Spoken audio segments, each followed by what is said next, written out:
welcome back to this fourth episode of Woman Who Swim with the Sharks. First, I want to thank you all for all the support you showed me in the previous episode in YouTube and in Spotify. If you're listening now and you didn't subscribe yet, please do support me so I can keep doing this and help so much for my father projects as well. Now let's dive into this episode. So this episode is very, very special to me because this lady has such an amazing, inspiring experience. She is a true example of resilience, empowerment, commitment, and she, with her own story, changed minds as well. This episode is about a dive into her life, and I'm sure you will get inspired as well.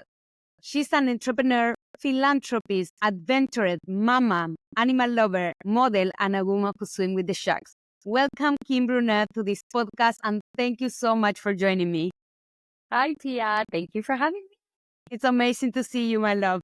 So to start, first of all, can you tell me a little bit about you? What do you do? I think you did a tremendous job and a very flattering one at saying it. I'm an entrepreneur. I'm mostly into real estate. I do a lot of development. I'm a broker. I own an agency. So I do flips. I do so many things. I do conferences for women empowerment, how to invest in real estate. But like you said, I'm also a model. I have a charity foundation to protect animals, but I do a lot of work with children's hospital, but also youth. So to help fight delinquency, homelessness, and prostitution in teenagers and young adults. So I keep busy. I'm a mother. So I have my little Ella, who's almost 2, and I have a foster daughter. I'm a foster mom to my daughter of heart, Marie-Ange, who is, soon to be 22. So she's fully grown now, and my 2 dogs. So I keep busy, I guess is what I could say. You are so busy and you're doing so well because every time I see your Instagram, Kim, like the phrase "sky is the limit" is like what represents you really. You always are getting like what is in your mind, what is in your goals. Please tell us, how do you do it? Well, you and I, we know each other. So we've had multiple talks over time, and I come from a hard past. I didn't have it easy as a kid. My father was an alcoholic, and then I rebelled in my teenage years. I got kicked out of 3 high schools. I went to jail. I got into so many problems. And one day I realized that nobody was going to save me and I had to save myself.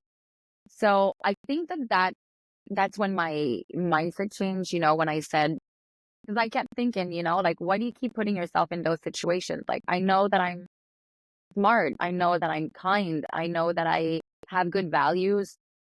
Nobody's going to save me. I have to do it. And, it's only up to you to make the right decision and make things happen. So that's when I, went back to school and I just started breaking down doors. And even I always aim for the top. And, for me, no is not an answer. So I pitched for the highest job and worked, 6, 7 days a week. And really, really like when I put my mind to something, I just will do everything to achieve it. Like failure is part of it and it could happen, but I will try and keep trying until it happens. So I think when you have that as a mindset, like you're the only person that's responsible for your happiness.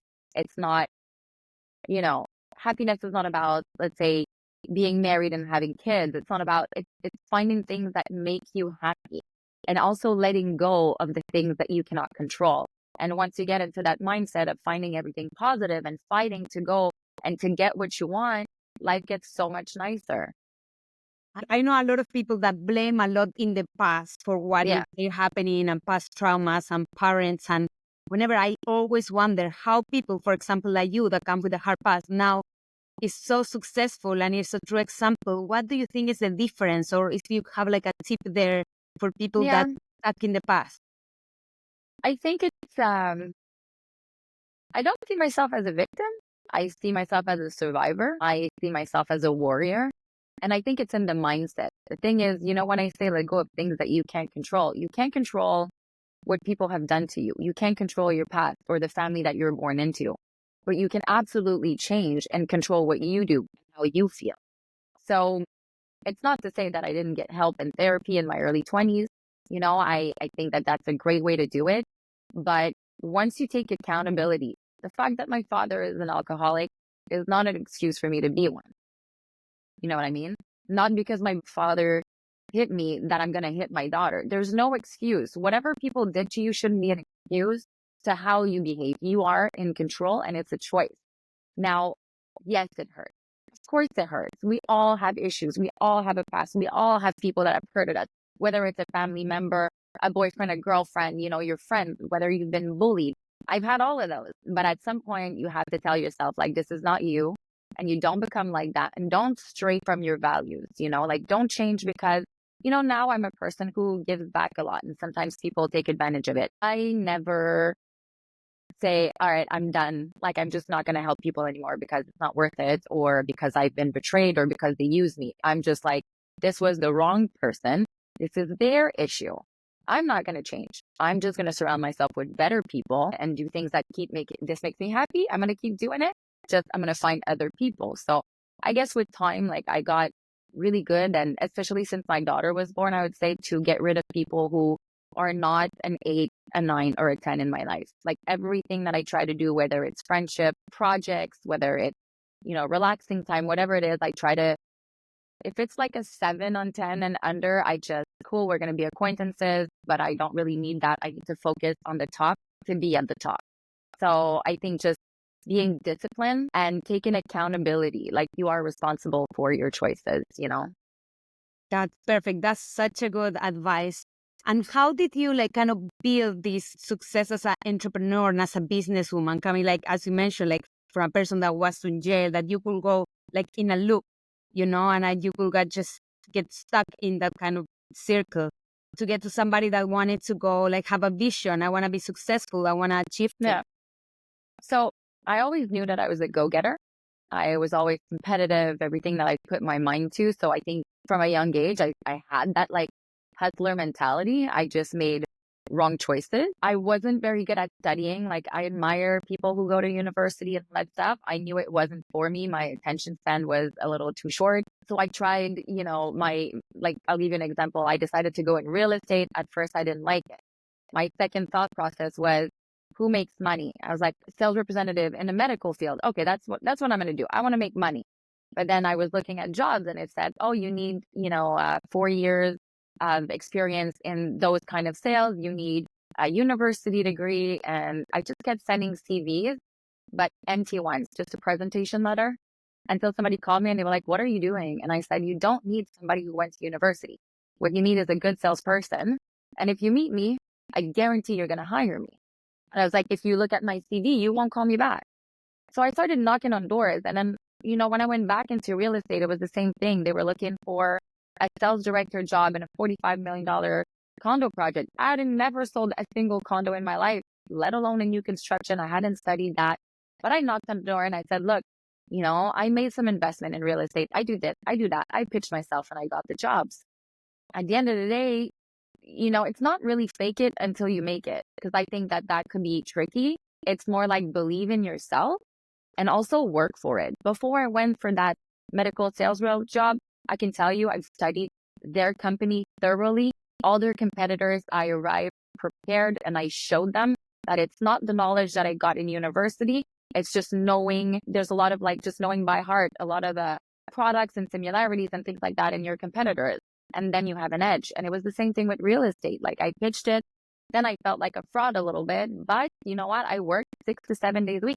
On my 7th day, I would mop the floor. That's how grateful I was to get that job.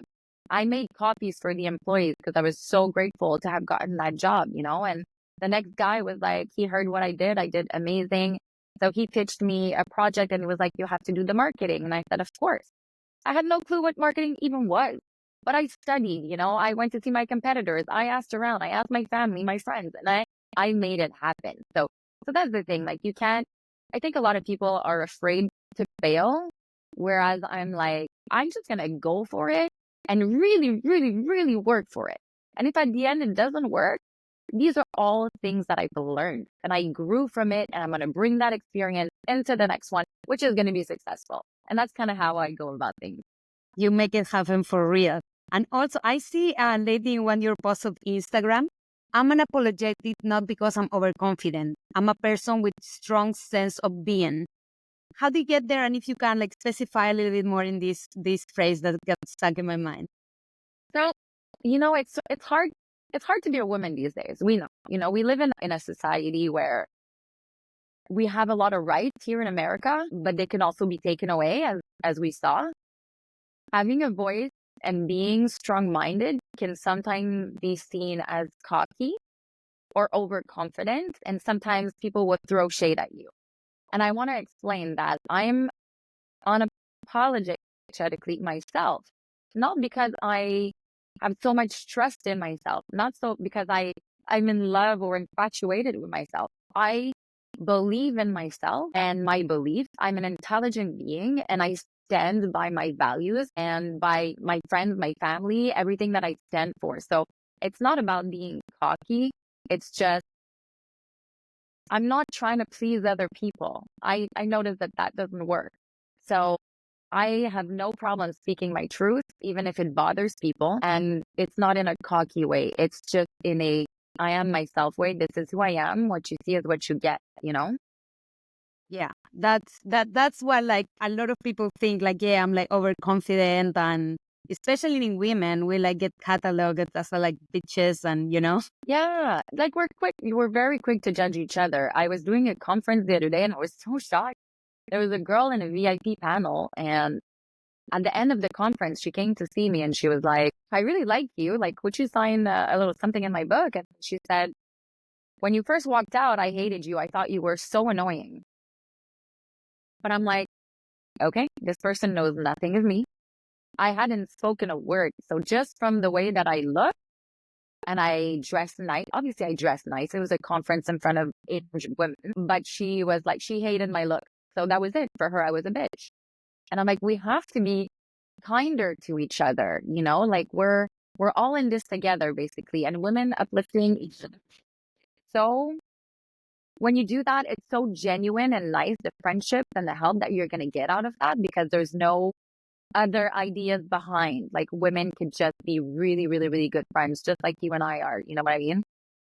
Yeah, and that you feel like in your world or around the people that surround you, is this a little bit of a, I don't know how to put it, like in between women, a little bit of jealousy, because in my own experience, it's what I also want to do this podcast and the people is around me. I feel like women will lift up each other, like all you, like other divers, other shark feeders, or other female photographers. We kind of like build up each other. It's not like that sense of like competition that sometimes I feel with men. Yeah. So I was just curious about this comment you gave me about this lady. Do you feel like in your area or in your field that happens a little bit more often? I don't see it around me because I surround myself with really good people, mostly women. So I obviously pick the people. Like if I feel that there's remotely a little bit of jealousy or envy, or like you kind of, if I feel like you're not like rooting for me, I will very quickly move you away and I don't spend any time there. I'll always be polite. I'll always say hi, but like I'm just cool, do your own thing. So I don't really live it. I've lived it, I guess, younger or sometimes through social media. Like I'm going to get random mean comments here and there. It's kind of rare though, because I don't post anything offensive, I think. But the thing is, misery loves company, and there will always be miserable people. The thing is, you can't focus on that because, for every 2,000 nice comments, I'll get one bad. If I start focusing on that, I'm not going to go forward. And obviously they hurt. You never get used to it, but you really have to like just move these people aside because the problem is never you. You can't change who you are. Like you have to be yourself no matter what. Like you can't just try to please everybody because no matter how, there will always be somebody that won't like you. So focus on the positive. Okay, and other aspect of you that I really admire since the day I met, like you had so clear that you wanted to be a single mother. Like, and that's what scared me the most. I'd rather swim with 100 millions of sharks around me than be a mom. Scare me, and doing it by yourself, I think that's like a very big quest. So can you tell me why it inspired you? Why do you decide to be a single mother? To say that it was always my idea, it wasn't. I obviously wish that I had met somebody, and that, we would have like a very normal life, but it didn't happen. I wasn't in the perfect situation. But the thing is, I knew from a young age that I had problems conceiving. So at 32, I went to freeze my egg because I wanted to focus on my career. And that's when they told me, whoops, you'll be infertile within the next like 5, 6 years. So I still froze my egg thinking everything was going to be okay. But around the age of 35, I had my foster daughter at home. I was fostering 5 raccoons. I had 3 squirrels, 2 dogs. So, I thought, you know what? I'm feeding 11 mouths at the time and I'm working and I have my charities. So may as well, unfreeze all my eggs and be a mom. I'm like, it's not that complicated. I've been caring for others and little animals and people all my life. So it took me a while to cope with the fact that I wasn't gonna have the perfect like nuclear family, as they call it. But once I put my mind to it, I think I was more on a solution and organization mode. So for me, it was important to be well prepared. And I think that educating yourself online by reading, by asking your peers, but also by building yourself a village. I tried to make my life easy as possible. Like when I gave birth, I still do. I get all my dinners delivered, for example. Like I have a company doing prepping the meals. I got a cleaning person. I made sure that my other daughter would babysit if I need to go out, that my mom was around for the first month. Like I really, really, really like organize things. And also I'm a little bit older. Like I had Ella after 5 years of IVF. I had to do treatments in Canada, in Mexico, in the United States. I had 66 eggs that were either non-viable, genetically abnormal embryos. Like it was a very long and hard journey that I documented. When you work so hard to get something, you're so grateful. And like I said, it was in one of those situations where no wasn't an answer. I was going to keep going until my body was going to give me like a clear sign that, this was it. So it's not that hard, to be honest. I just love her so much. And I've always wanted a child. And like, I feel like she's her own little self, but she also reminds me of me. And she brought our family closer because now I see my mom more. I see everybody more. Everybody is around her and I can live experiences through her. So if I had to do it again, I would do it in a heartbeat. Like I know that it's scary. I thought my life would change a lot, but 2 things, I was ready for my life to change. I was aware that it was going to change. And the second one is it didn't change that much. It didn't keep me from traveling alone and traveling with her. It didn't keep me from coming to see you and diving. It doesn't keep me from going out. Really, it doesn't keep me from doing anything that I love. I just have to organize better. And obviously she's my priority. So it's a blessing. Like I have nothing to say. It's been amazing. And I think everybody is scared, but I think if you prepare, if you're ready mentally and you prepare also financially, then it's very, very doable. Yeah, amazing. And now let's dive into the blue water. What's your relationship with the ocean? It's kind of funny because unlike probably most of the people that you get on your podcast, I only started diving and even snorkeling. I think I snorkeled once when I was 20 on vacation. And then I didn't snorkel or dive or anything until I went on my fertility trip. So I was in Mexico for 5 months and I thought it was COVID, everything was closed. And I thought, never in my life would I leave for so long. So I thought anyway, because I'm always working. And when I was there, they told me there's like 99% chance that this doesn't work. Maybe not 99. I think it was like 95. So I thought, you know what? I don't want my memories of Mexico to just be the failure of fertility and the pain and the emotional and the needles and the clinic.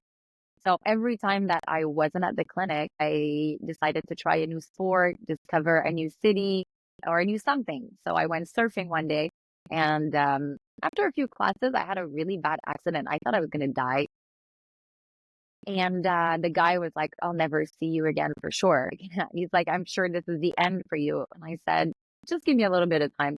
I went online and I was like, look, I thought I was going to die underwater. How do I get better underwater? Because like I said, failure is not really an option unless it's the last resort. So I found the guy and I started freediving classes. And like the first day, the first time he came in my pool at the house, I stayed like 3.5 minutes underwater. So it was like, you are good at this. If we practice, you'll easily do 5, 6 minutes. So we started diving in the ocean and I just it was so peaceful. And like the things that happened under the water was unlike I've ever experienced before. I've been on jet ski, I've been on the beach, I've done that. But being deep in the ocean is so calming and scary.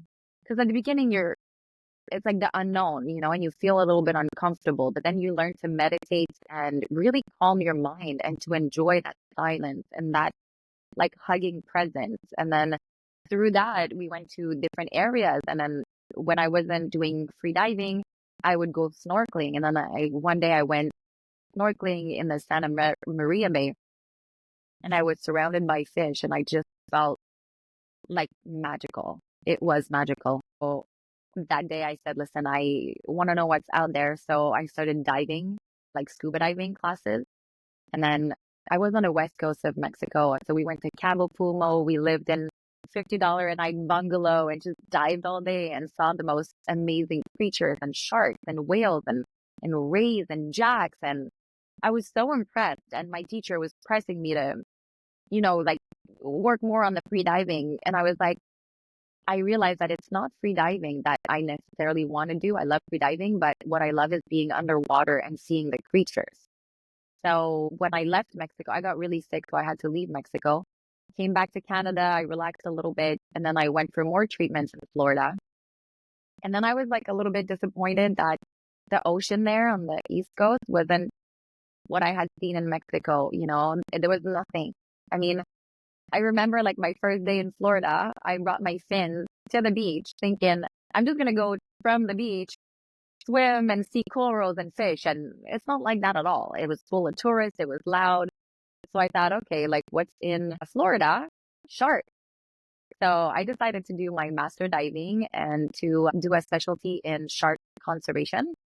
And obviously, it's the shark capital. So there were sharks everywhere. I had such an amazing time through my studies there because I met other divers who were like, okay, try spear fishing, try drift diving, try this. And people would bring me everywhere and I met really cool people. But again, what I loved was being underwater and being the calmness and the animals. And that's when I reached out to you because I think on Instagram, we laugh about the algorithm and stuff, but I started seeing amazing pictures and I saw some of your work and I wanted to cry when I saw it. And I remember I reached out to another photographer in the Bahamas and I just felt like I was bothering this person. Obviously I didn't have much experience and I had never done it.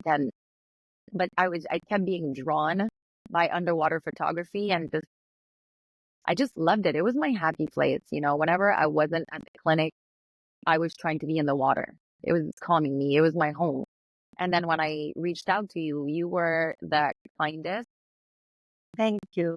No, but honestly, you were genuine. You were real. You never made me feel like I had no experience or who are you kind of thing, or you're bothering me, or I'm this big photographer. And like you were just so like fun to connect with that I took a plane and I came to see you. And, that's where our friendship began. And you taught me how to pose underwater, how to model, how to do those things. But you were so patient and kind with me. But it was so fun. Like these were my best memories of my fertility journey was the time that I went to the Bahamas and be with you. And the ocean is what connected us.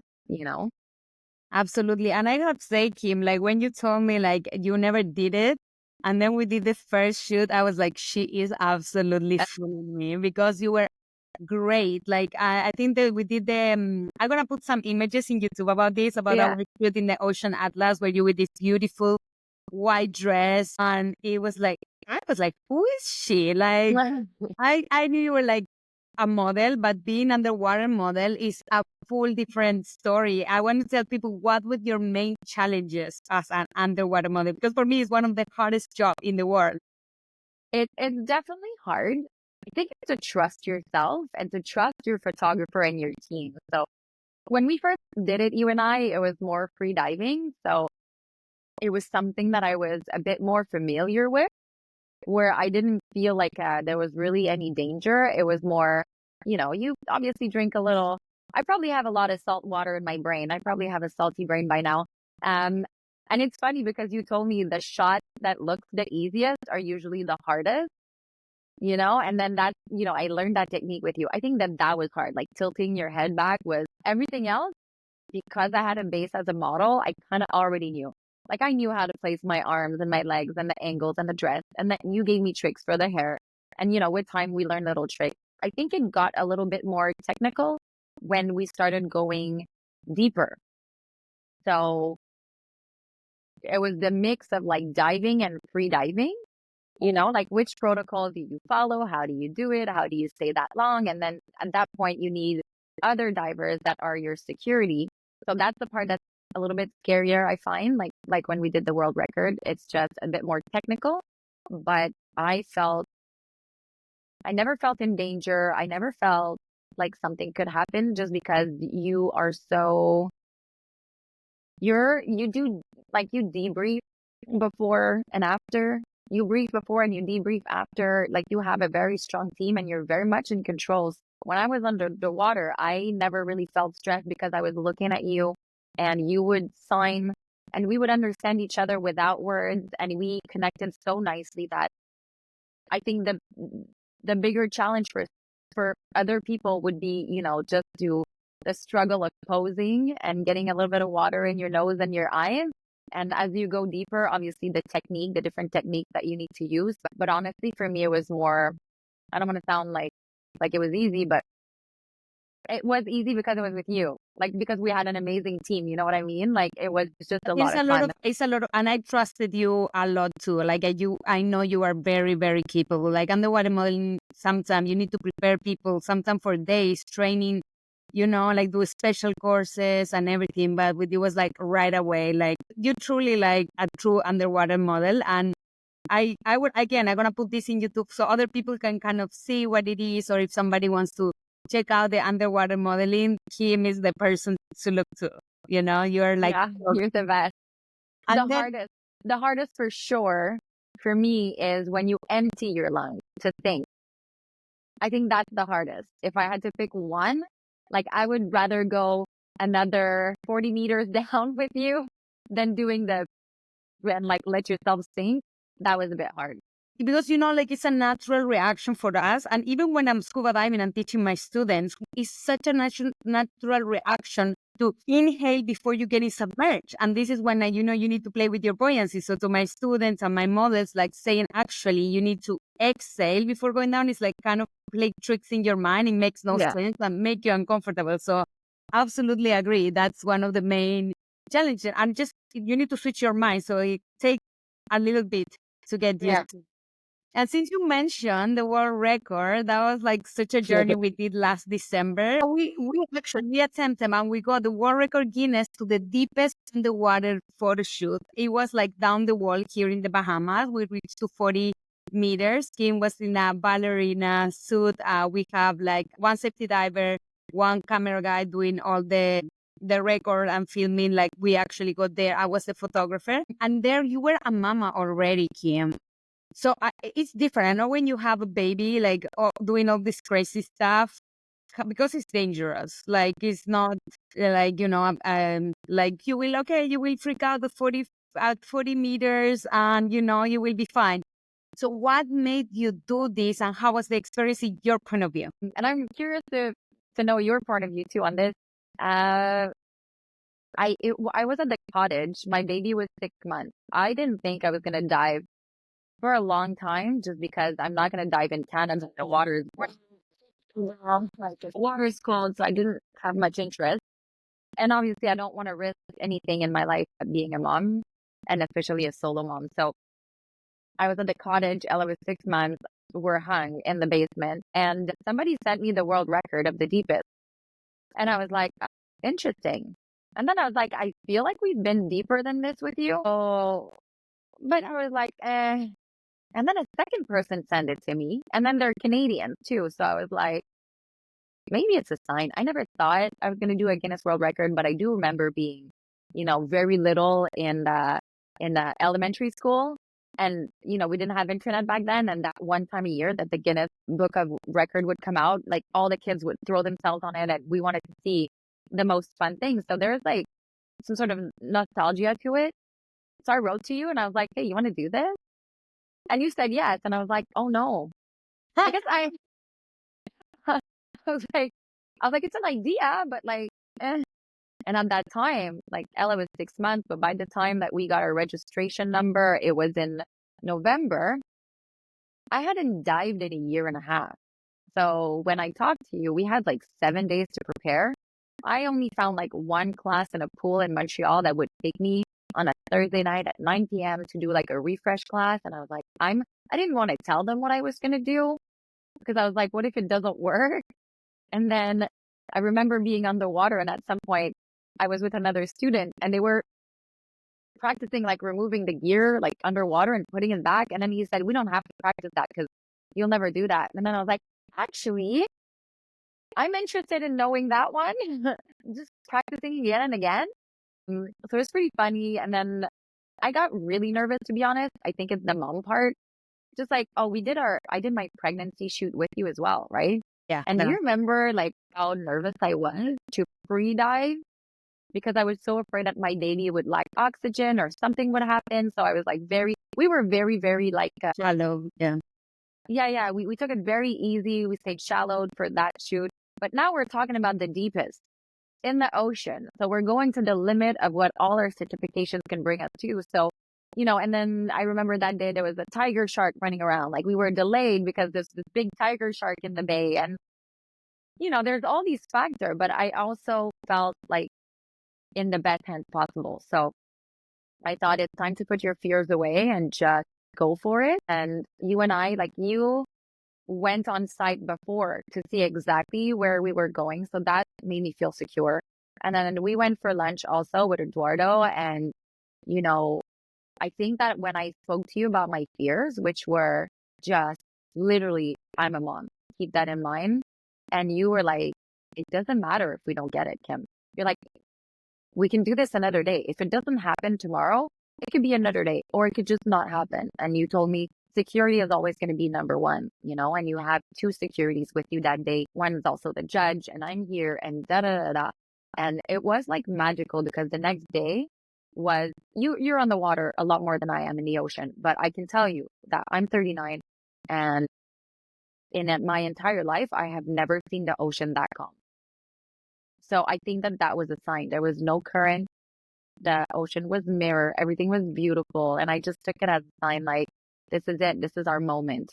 So we did it. And obviously I'm really proud and I would not have done it if it was with you. I would not have done it without you, but I also think it's because of you and our friendship and all of it. And I think to me, that was the most beautiful way to honor our journey and my fertility journey and to be like, listen, I pushed through and I wasn't diving for a year and a half and I dived only for a year and we managed to do this. I managed to get my daughter, I managed to make it all work because I never stopped believing and I never stopped working and studying. And I could have just done a free diving class and a diving class, but I decided to do a master's and then to do a study on sharks. And, we shot with sharks with you, which was funny because it's the way that we did was everything contrary to what I was taught in my classes. So you debunked a bunch of myths about sharks that I had even when I did my classes. So it was just like the best way, I think, to wrap everything up. Now I'm like, I hope that my daughter wants to dive and we dive together. But if not, I completed that journey in the most beautiful way. It was beautiful. And what was going through your mind when we were at 40 meters and you needed to take mask and you needed to take reg off and post at 40 meters? I want to know what was going through your mind. I didn't really have time to think. When I look back, we were under for 37 minutes. It felt like 5. All that I was thinking about is you have one job, girl.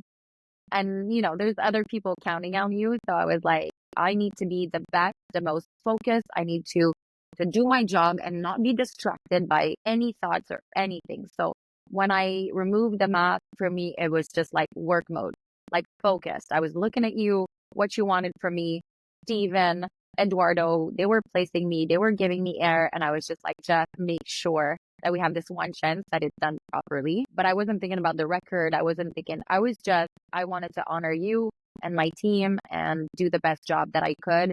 And I'm like, we can party and celebrate and cry or be afraid or be happy later. But I'm like, in this exact moment, it's like laser focused.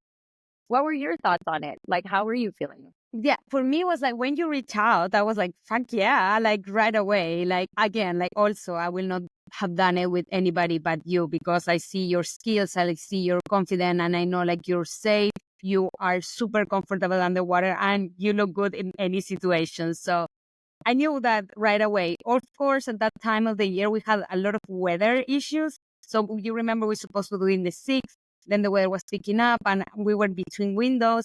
And then the 5th of December, I remember just the window open. It was like, and I was like, Kim, let's do this, you know? And I have like visiting a very good friend of mine that's also a dive instructor. And he's great, like safety diver. And I was everything like kind of confabulated to be perfect for that day.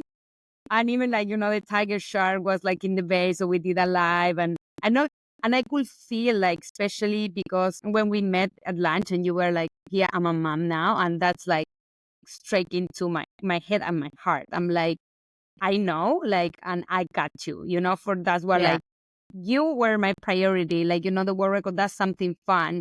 But you have a daughter that's adorable, and I will care for both of you, like when we're there. So I was like on the mission.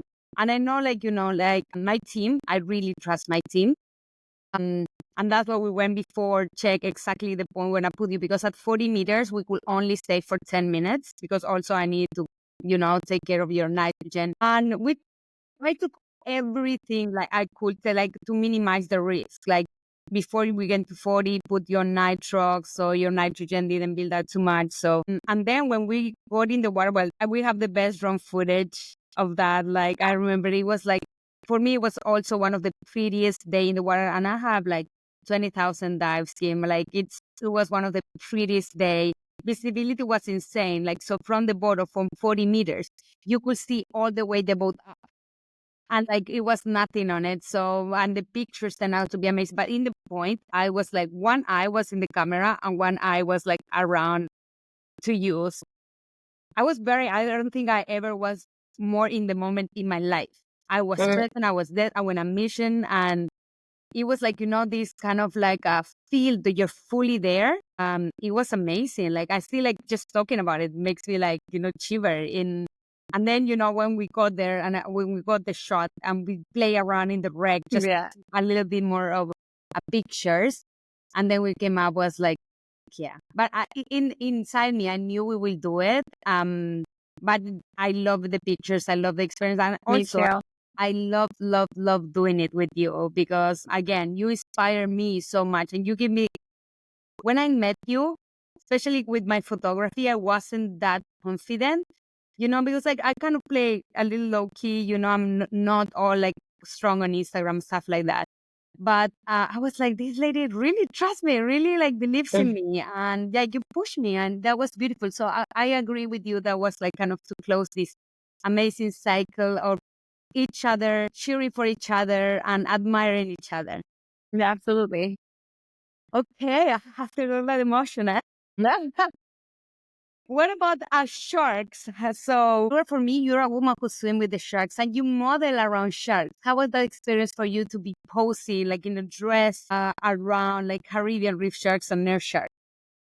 So, like I said a bit earlier, like you debunked a lot of the myths for me. When we were swimming with sharks in Florida, mostly lemon sharks and some bull sharks, you know, and obviously they're being ultra careful because it's tourists and whatnot. So it was like you got to be covered head to toe in black, no white fins, no yellow fins, nothing that's flowy, no hair in it, no hands like this. There's just like keep your hands like this. Don't film like. And I remember like when I was doing my classes at some point, I did get attacked by the same shark twice because I had my hand like this with a GoPro and it had like a metal clip, and I think he mistaked it for a piece of fish that was reflecting in the sun kind of thing. Nothing happened. I redirected him. But with you, we were like, hey, let's do it. But on a wreck with a full ball gown with no mask. So you don't see more than 2 feet. and your hair flowing and your hands are going to be nice. And like, you have to, trust you and trust the sharks. And that was a little bit scary for me. But I noticed that when you want to dive with sharks, like one of the key factors to know, well, first of all, you need to know your basics, and you need to know about sharks, and you need to know about diving. You need to be experienced. But I think that you need to go in an area with a professional that knows the area, knows the sharks there, know how they behave. You need to be able to tell you need to be able to read their character around you. You need to see if you're bothering them, if there's an aggressive type of like swimming around you. So I think that with you, I felt very secure. And I really fell in love with sharks. I think when we started doing the pictures with them, I've always been impressed by them, but I always like to keep a distance. I think like any animal, they can be imprevisible, like they can turn around, and so you always have to be careful. But when you start knowing them and knowing their character, they are absolutely beautiful creatures. And it's sad how much they're getting hunted and killed for every single reason, especially when you know how long it takes for them to have babies and how they work and they function. So I think they're misunderstood creatures. And I think if you respect their behavior and their environment, and you surround yourself with professionals, I think that swimming with shark is like one of the most magical feelings in the world. I've loved swimming with every water animal, but there was something about, I think I loved whale sharks, orcas, dolphins, and mobularies, but I think the shark is it's very strong, and I think our pictures are absolutely stunning. When we posted them, people thought that they were fake, that they were AI, that they were photoshopped, and it was just like, no, but we did it nicely and well. And I think that it advocates, for sharks, like they're not those monsters, but you do have to respect, like anything. You're most likely to be bit by a Labrador dog than a shark. Like, you have to respect their environment and how they behave, and like, don't get into their hunting territories. Don't chase their babies. Don't try to put your hands in their mouth. Like, there's just some basic rules that to me are just logical, but yeah, I think they're magnificent creatures. Yeah, and I think like when you post these pictures and you read the comments, make people think twice about sharks, like how they're not eating you, why they're not eating you, and you're such in a vulnerable position. You have no mask, you have no fins, you're not dressed, and sharks are not bothering you. So I think also this is a way to spread Yeah, reality that is not like what the media shows, the sharks being like monsters or killers. yeah, And usually when they attack humans, it's more like a test bite. It's either you're bothering them or they mistake you for something else. But I think that I probably don't have enough meat on my bones. yeah, that I think that kind of should like help to spread the the awareness about sharks. That sharks are not like what media says. This is kind of like sharks are kind of boring, They're just swimming around this lady, and nobody's trying to bite Yeah, her, yeah. So it's a different approach. And I feel like we females have more that approach towards sharks, Mhm. And that's like a that I want to also, I'm trying to explore with each of my guests, female guests. Do you feel women we have a different approach to sharks and to the ocean? I think that women are connected to the ocean for many reasons, but I think that we're very intuitive creatures. I think women are very intuitive. So I think it's easier for us to connect with nature and animals in general. You know, it's funny because when I was pregnant, I had a condition called polyhydramnios or something like that. And I had a lot of amniotic fluid. And I mean, normally when a woman gives birth, she has like 600 milliliters. I had over 3 liters. I basically had a second child of water. And my OBGYN kept saying, like, you have a little mermaid. Your baby is literally swimming in your belly. And I kept saying, I think it's because I have such a relationship with the ocean. Like, I think men and women were physiologically different. I think they have things that we don't have and vice versa. I can't really compare their connections to the ocean, but I know that when a woman loves the ocean, it's literally part of her and part of her heart and her well-being. Like, there's a sense of well-being for me when I see the water, whatever kind of body of water. I always feel so much better when I'm around it. Yeah, perfect. And Kim, tell me a little bit about your philanthropist work, please. So I think it's very important to give back. And I know it's not given to everybody. And I think sometimes it's just because they don't know much about it. But as a young child who needed help and didn't get any, and who's been bullied, I learned very quickly how much the love of one person doesn't even have to be love. The support of one person can change a life. For me, it was my mom, but I've seen it when I adopted Marie-Ange. I see it when I help animals too. I think that for me, there was a time in my life when I became successful where I wanted really nice things, designer, and look good and be like those Instagram girls. And I realized quickly that it wasn't fulfilling my heart in any way. And I was partying. I was a socialite. I was drinking. And one day I stopped drinking. And then I didn't really want to know. I didn't know what to do with my time. I was like, okay, I have a lot more free time now because I don't go out at night. I don't do this. I don't do that. I started giving back to my community. And this truly fulfilled me, unlike pretty much anything else in my life. Like, putting a smile on someone's face really truly makes me happy. So I do it for them, but I also do it for me. And I think it's important, not just, let's say, people in need, because I work a lot, like I said, with children and youth and animals. But even when I do conferences for women, just to empower them and share the knowledge, we live in a society where we're taught to compete with each other all the time, whether it's for a job, whether it's for a man, where whatever, to have a nicer house, a nicer this, a nicer that. I just don't see the point of having all these contacts and knowledge and success if it's just to keep to myself. Now obviously I have a daughter, she's my focus, but I think the world would be so much better if people just gave a little bit, like 5% of their time. And if you don't have time, you can give money. And if you don't have money, you can pass on things that you have in your house. And then, yeah, I think that the world would be such a better place if everybody was going to give a little bit of something back, And for me, it elevated my life also in a million ways. It humbles me. It makes me even more grateful for what I have. So yeah, this is like a huge part of my life. And at the end of it, when I die, I think that people are going to remember how I made them feel and not what I had financially or that success, so for me, I think that my family and giving back are the most two important things in my life. That's beautiful. That's beautiful. And Kim, what advice you can give to women that are out there struggling or having issues believing they can conquer whatever they want? Good. There's so many. There's so many. I would say, honestly, believe in yourself. I think women from a young age were told to be humble. We're told to, don't speak too loud and behave and dress a certain way and be a certain way. And, we put barriers on ourselves. Women who are confident are often seen as cocky. Women who speak too loud are seen as cocky or overconfident, and I think that you need to stop the noise and trust yourself and trust in your abilities. And we're a lot more capable than we think.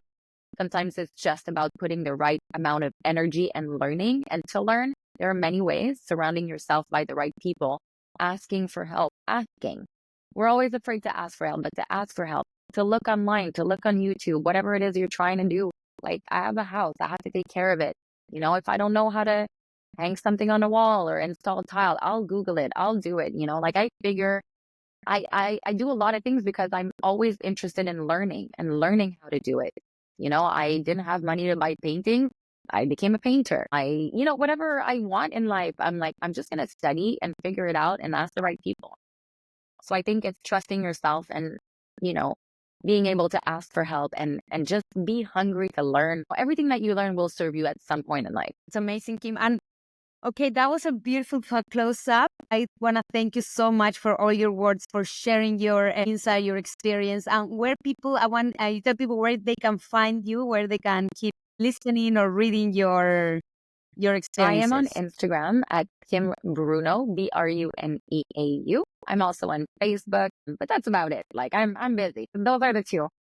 Okay, I know the truth, but just I love seeing your Thank you. Instagram and I love reading your quotes and everything. And I will write it down in the description. best. But I really want to thank you so much for taking your time to sharing this episode with me. It's very special. I love you very much. And I will always like have you in Me my heart, too. like a woman that empowered me and absolutely changed And my I life. think perhaps if she wants, Ella might be like your youngest model one day. Absolutely. I have a tailor ready for her I'm to be a excited. mermaid. I'm excited to bring her to you and for us to have fun together. I know it would be magical. But thank you, Kim, so My much. I know you're pleasure. very busy. Have a great one. Thank you. You Bye. too, my love. Thank you, everybody, for listening. Remember, if you like and are hearing this podcast, please remember to subscribe to show your love. We're going to keep doing amazing more interviews. Thank you so much, everybody. Thank you, Thank you. Kim. Bye, guys. Don't hang up on me yet, but you can say bye to everybody that listened, and I'm sure they appreciate so much your time and your story.